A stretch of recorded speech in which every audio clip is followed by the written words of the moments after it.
Hey Waffle Gang, I do hope you are well. My name is Mark and today we're checking out some more relationship stories, and if you do love a Reddit story, why not consider hitting that like, subscribe, maybe that notification bell too. And as always, let's crack on with today's first story. Now today's first story comes from Alan's Monkey Tennis and it's from the Petty Revenge subreddit, but does have an update as well. It says, if you won't be considerate in the mornings, nor will I.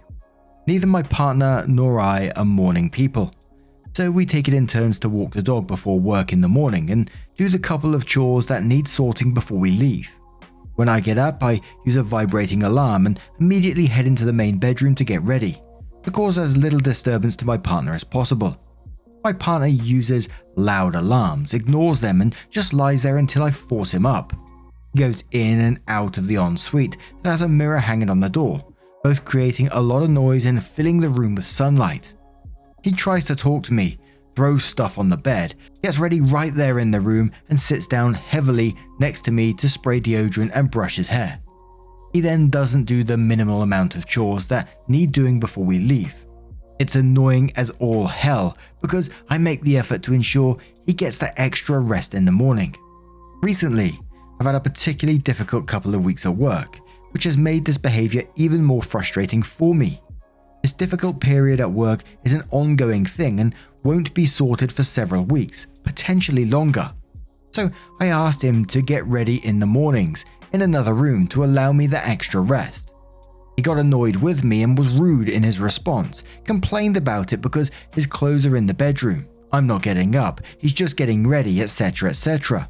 When I noted my wardrobe isn't in the main bathroom, he said I keep my clothes for the day in there for some reason. I explained it was for his sake and he remained as annoying as rude in his response as he had been previously. So tomorrow I'm going to set a loud annoying alarm and I'm going to ignore it. And a second. I'm then going to get ready in the bedroom. I'm going to talk to him, dump all my stuff on the bed, go in and out of the ensuite, spray deodorant, sit down on the bed to brush my hair. I'm going to do everything that he does, exactly as he does it, and I'll do the same again on Friday, when he says he has the day off and I don't. Because work for me right now is hellish and it would be nice if I could get that little bit of extra rest every other morning, but I don't. Petty, sure. Satisfying? Absolutely. And of course, the replies to this all included the update, so we won't go into those just yet. We'll go straight to the update to find out what OP did next. So the update says, okay, so updates. First of all, I'm sorry I have not replied to everyone. I only expected a few responses, not hundreds. I'll try and respond to more people today, but it's another hellish day at work, so I may not have time. For those interested, I'll keep it vague for privacy reasons, but essentially some vital equipment has failed at my place of work, meaning I'm having to rebook/move hundreds of appointments. Some very urgent, many at short notice, with a large variety of people being sent out of their way for replacement appointments. So, I am stressed, taking a lot of verbal abuse and generally feeling very low about it all. It's been very, very difficult on me/my mental health. Also, a lot of people called my partner things like bellend and said to dump him, etc. Yeah, he is being a bellend in this regard, I agree, but I know I can be too, and so can everybody. And if we all dumped each other every time we acted like bellends, nobody would ever be in long-term relationships. This is one somewhat minor thing in a long-term relationship that is, for all its ups and downs, loving and committed. I will also agree with many of you that pointed this out. There was/is a lack of respect in his behavior, and I will address that part later in my update. A final point about the situation before the update. I was joking about it with a co-worker and discovered that her husband does the same thing. He does shift work and leaves/come home at all kinds of different hours, depending on his shift pattern. She is much the same as me, gets ready elsewhere for his sake. Him, not so much. He once even tried to repair his work trousers when he got in at 3 AM, in the bedroom, while she was trying to sleep. Plus, it seems like many of you have gone through something similar, so I'm not alone in this shit situation. Also, my partner used to work in the same place as me, so this co-worker knows him, and she very much would tell me if she thought he was enough of a bellend for me to dump. Anyway, I had my alarm set from the moment I got to work yesterday. I adjusted the volume so it was as high as possible and picked out the most annoying tone I could find. I set them 10 minutes apart, as I was of the belief that his alarms were set 10 minutes apart. I left my clothes ready in the bedroom the night before and went to bed happy in the knowledge that my partner was about to understand how disturbative he really is. Annoyingly, 10 minutes before the first alarm went off, my partner woke up anyway, in pain from a sudden/severe cramp. I thought my plan was ruined as he was already up, but I went ahead and let the alarm ring anyways, and thankfully he had dozed off again. As mentioned, I don't usually use an alarm with sound, so it obviously confused him when he went to turn off his own alarm before realizing it was mine. I turned it off and dozed for a bit until the second one rang. I left it to ring for a bit before I eventually turned it off and went into the bedroom, chucking my phone back onto the bed as I went. I made a point of not jerking the door open or rattling the mirror more than it already does. I just opened it and closed it, used the bathroom and came back in to change. I took a little longer than I usually take to get ready as it was quite dark and a tight space, but I did pretty much everything he does, apart from the spray deodorant because I really don't use those. Instead, I pulled a bottle of perfume from my top shelf, which is where I fucked up, because I have a Friends-themed Pop Funko style display piece on that shelf that blast quotes when you bop the characters on the head, and I accidentally set off Phoebe. My eyes, my eyes! But anyway, other than that, I just did what he did. I sprayed my perfume while sat right next to him, got on and off the bed as I pulled on tights, put on my boots, tied my dress, etc, etc. He didn't say anything, even as I left, and I very much got the sense he knew what I was doing. I didn't walk the dog when I went down, only because she has hurt her front paw suddenly and needs some rest, so I just spent some time fussing her and the cat instead. It was quite nice, despite me worrying for my dog. She is 13, so sadly nearing the end of her time with us, and quite calming. My partner eventually came down acting smug and offered me 7 out of 10 for my performance, and accused me of exaggerating. I admitted I didn't mean to set off Phoebe and assured him that I otherwise acted as he does. He noted my alarms were further apart than his and I took longer, so I explained why. Again, I thought they were 10 minutes apart and I took longer due to the lack of space/the dark. He still insisted I was exaggerating. I looked him straight in the eye and told him that I wasn't, that I hadn't set off Phoebe on purpose and that I did exactly as he does. He moaned that he has never asked me to get ready in the other room, so I highlighted that I didn't need to be asked, that I did out of respect for him and he needs to do the same for me, because right now he gives me none. He was still annoyed but seems to have gotten the message because he promised me he'd start putting his clothes out ready in another room from tomorrow.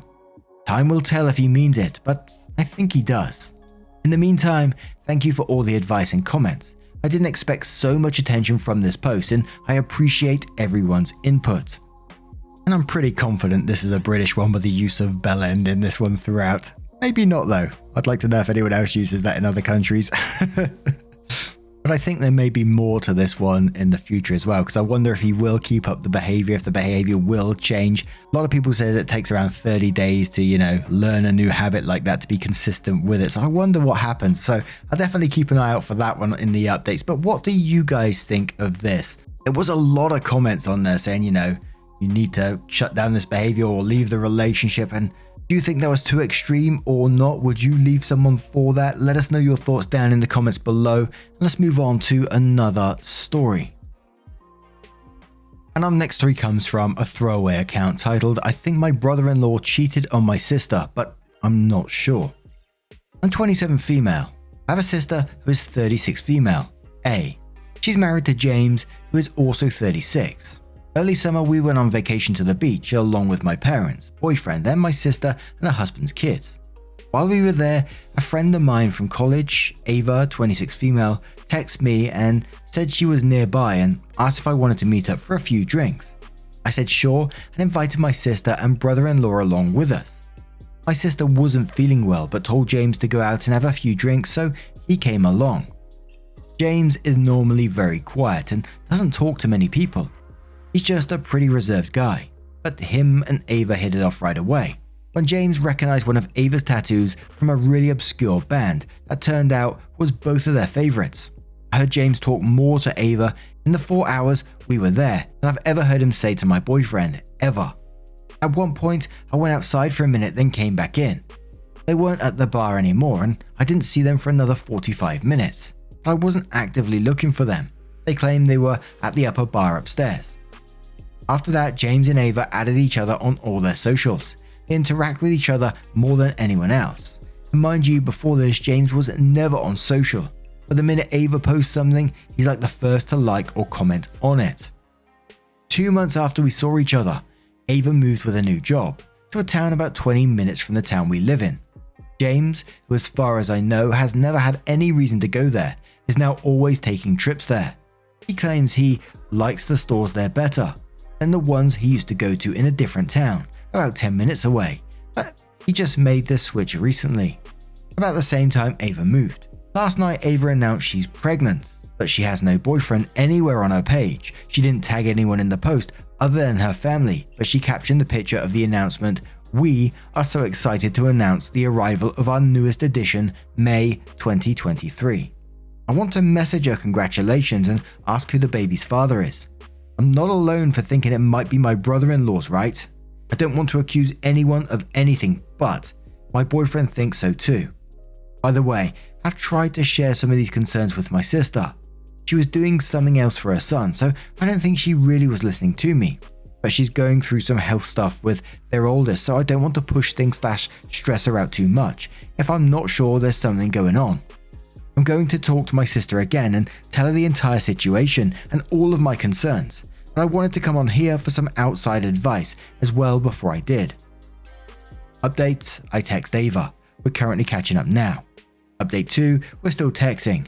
I'm at work so it's not continuous convo, lol. But basically what I've gotten so far is that she's keeping her relationship quiet for privacy reasons. But it is someone I know. And I gotta say, reading many of these stories, the little bits of evidence, or evidence that you've given, and the interactions between the two of them, OP could be looking too much into it and, seeing things maybe. But Hippo Wolf says, might as well ask her, innocently and not aggressively, and see what she says. She probably won't tell you if you're the wife's sister. See if you can find information out another way, through mutual friends or something. Kitty Cat says you could send her a message saying congratulations on the good news and then ask some innocent questions about the situation. It wouldn't be rude to ask if the father is happy too, or if she has a boyfriend that she hasn't mentioned. Less conspicuous than outright asking her if your brother-in-law is the father. Do some digging if you can before you present this to your sister. Scout says, just an idea, text Ava and tell her your sister just told you that she's pregnant and you're not supposed to tell anyone, but you couldn't hold in your excitement and how you couldn't be happier that she and Ava will be going through pregnancy together. If Ava's baby daddy is brother-in-law, I'm sure she'll say something to him, and if your brother-in-law confronts your sister about it, you'll know for sure. Onjo Villa says, so you need hard proof before you can make an accusation like that. Once you accuse, there is no taking it back.